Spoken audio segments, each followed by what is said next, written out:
Picture this, it's the 1940s. You're trying to pass one of the biggest secrets in history. You can't slip a note under a park bench or use a coded radio transmission. Instead, you use half a Jell-O box, the show that looks at the intersection of crime and food history with a little dash of humor and a heavy dose of hold on a second. For bonus episodes, instead of looking at the foods that have made it and that are big and ubiquitous, we look at the foods that have maybe failed or fallen out of favor. Because who doesn't love a why though, you know? So here I am, a daydreamer at heart, daydreaming hard about strange foods, and I got to wondering, why did people make salads suspended in Jell-O? Because I have not had the distinct and questionable pleasure of consuming tuna suspended in gelée and topped with mayonnaise, and yet it was like a total vibe for a while. So grab your wobbles and let's dive into this history. It is going to make you wonder whether you could have survived the 50s. Let's start at the beginning. Before Jell-O was brightly colored and fruit flavored, gelatin wasn't dessert at all. It was chemistry, and we love a bit of science on this show. So if you've ever made chicken stock and left it in the refrigerator overnight, you've probably seen this kind of gelatin Jell-O magic happen. The liquid that was once warm and fluid transforms into wobbly jelly in the refrigerator. That's because as skin, bones, cartilage, and connective tissue simmer, they release collagen. As the broth cools, that collagen forms gelatin. BT dubs. Humans do love collagen. We also have it in our bodies.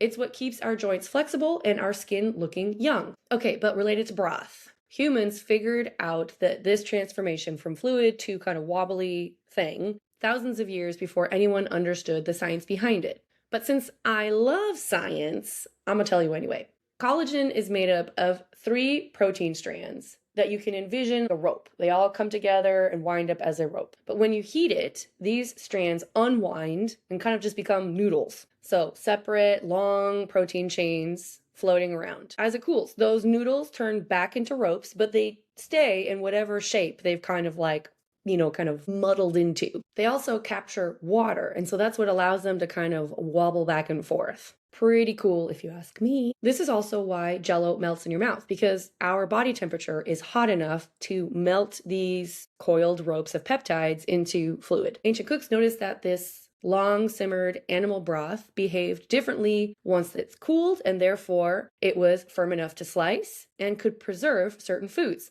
So for centuries, gelatin wasn't really about convenience, which it wasn't because it took forever.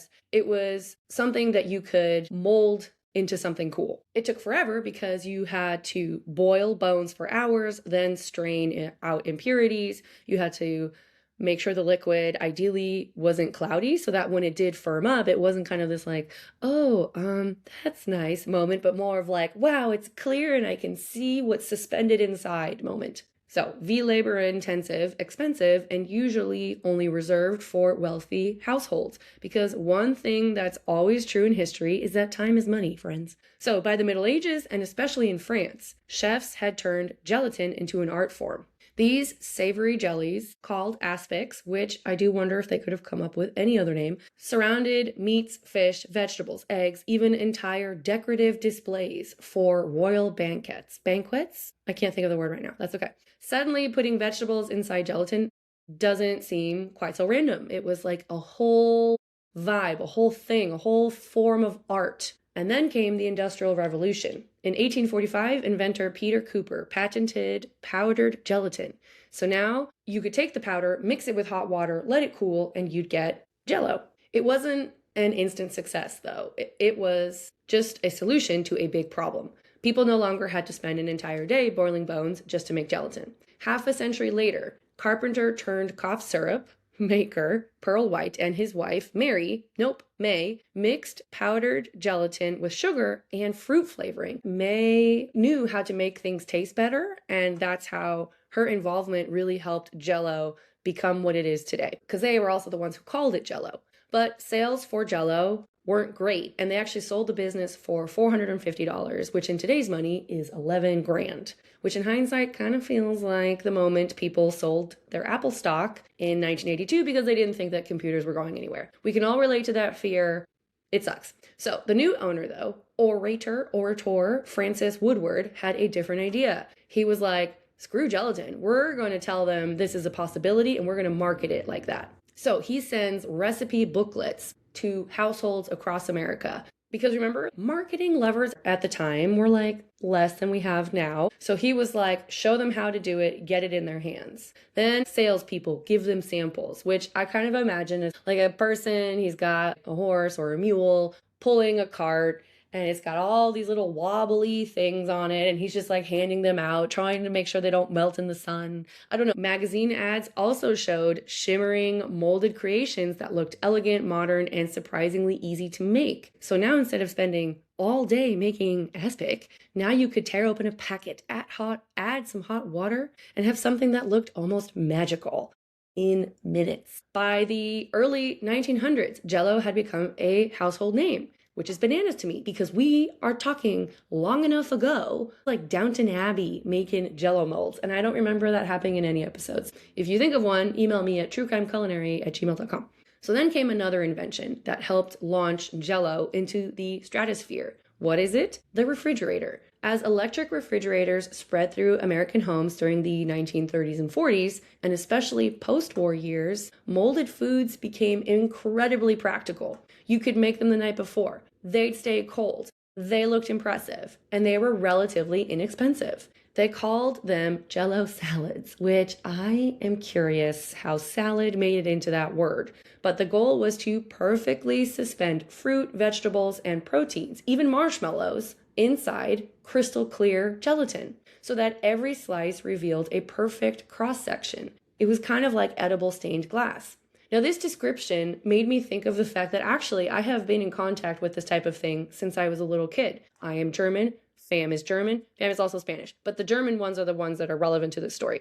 Every summer that I spent in Germany, I had the opportunity to go to a grocery store, which I have to say in Germany, they're epic because Germans love them some cold cuts. And one of the things that I have seen many a time, and I even think the last time I was in Germany, I went with my cousin to buy some of this because I was like, what is this? And it is, now I realize it's aspic, and it has like little chunks of meat, veg, and all kinds of stuff like flavorings. And the idea is that you buy it sliced and you put it on your morning roll, your brötchen or your bread. And it wasn't until I made this episode that I connected the dots of like, oh, that's how it would have looked, or like why someone would eat it. Not one of my top choices, but definitely an experience. So back to the US of A. The timing could not have been better because America had survived the Great Depression in the 1930s. World War II was over and people are exhausted, on edge, but hopeful. People had been working really hard and been super bummed.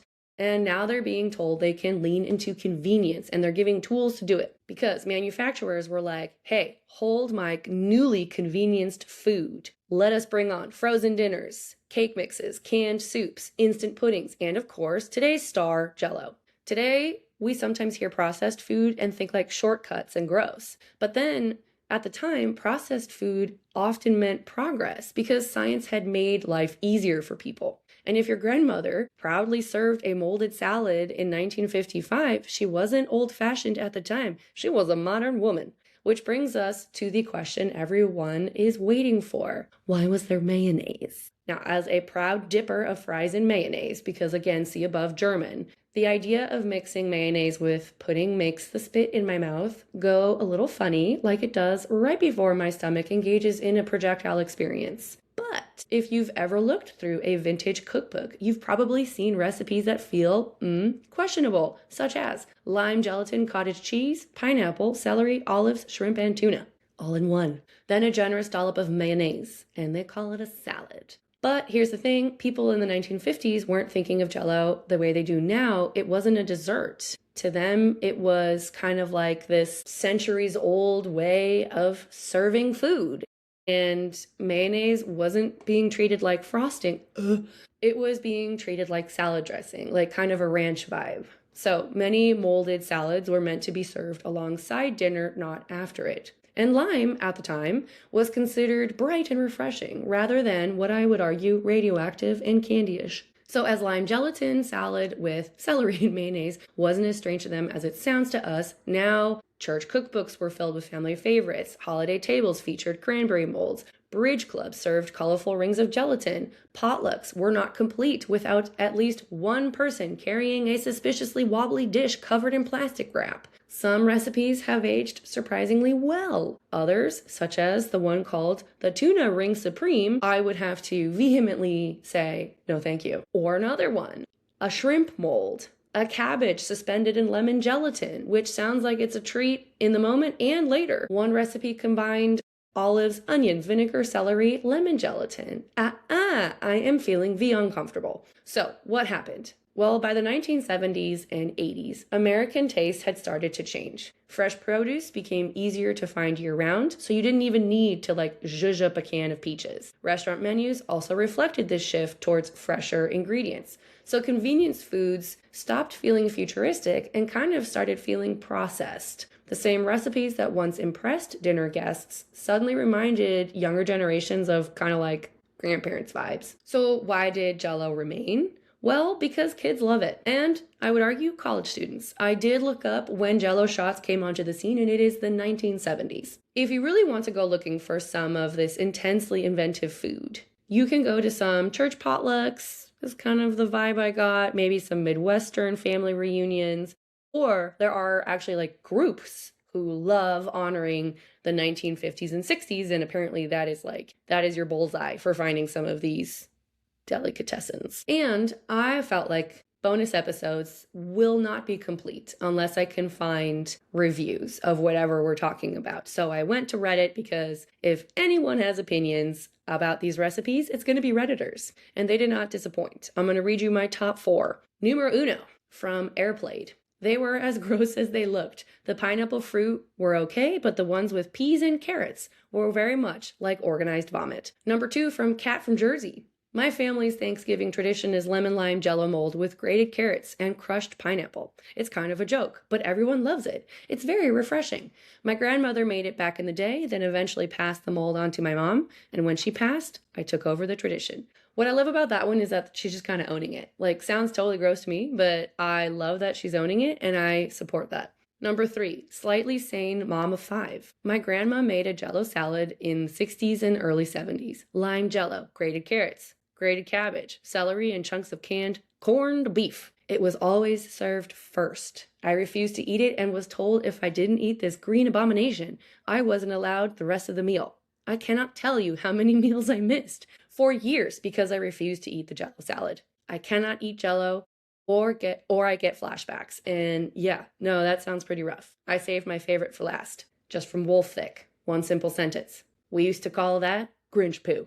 Now, there were a ton of mixed feelings reflected in all of the comments in Reddit, which I think kind of also embody a lot of what we talked about. The social pressure to do this kind of weird stuff, to kind of be modern, show you're using your refrigerator, be the perfect chef, or home cook or mom or whatever. And then also kind of being like, this is gross, or I don't like it, not my favorite. So how did this food overlap with our spies in the 40s? Remember that Jell-O box from the beginning? In the late 1940s, the United States believed someone was leaking atomic secrets to the Soviet Union. Investigators accused Julius and Ethel Rosenberg of helping run a Soviet spy network. And according to testimony at trial, the Rosenbergs arranged a meeting between Harry Gold and a chemist acting as a courier, and David Greenglass, Ethel's brother, who had worked on the top secret Manhattan Project, which was the program that developed the first atomic bomb. So to make sure each man knew he had found the right person, they gave each person half of a Jell-O carton they had torn in half. And so when they met, they had to combine the pieces. And if they matched perfectly, they knew they were talking to the right person. I have to say, it's kind of genius. There seems to be a lot of room for error, but still a very kind of creative way of using this. In the trial, the original carton was never recovered, but a replica was later shown. Greenglass testified against his sister and brother-in-law. Gold received a prison sentence, and in 1953, Julius and Ethel Rosenberg takes a turn, were executed after being convicted of conspiracy to commit espionage. Decades later, historians still debate many aspects of the case, aspects, but one thing has never changed. Somewhere in the middle of one of the Cold War's most famous spy stories is a box of Jell-O. History isn't the only thing that gets suspended in gelatin. Apparently, so are atomic secrets and tuna.